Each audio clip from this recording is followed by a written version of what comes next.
Um, we just want, as the government delivery unit, we want to assure Kenyans that all our development programs are well on track. We recently undertook a midterm review of the implementation status of all national government development programs and projects. And I can assure Kenyans that we are on track. We have taken note of the milestones that we have realized in terms of the status of implementation of those projects. We have also taken note of the challenges that we have faced so far and the performance gaps, where there are gaps, and what we need to close those gaps moving forward. The sewerage system will connect on the first phase before actually commissioning.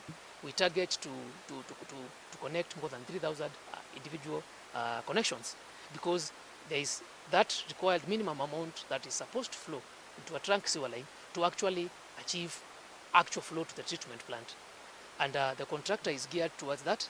And we are hoping with sewerage system and now water available in Machakos, the people will benefit, because one of the pillars of the government and His Excellency the President, Dr. Samuel William Ruto, is to actually dignify the livelihoods of our people. That cannot happen if we don't provide them a proper, clean and safe water, and also adequate levels of sanitation.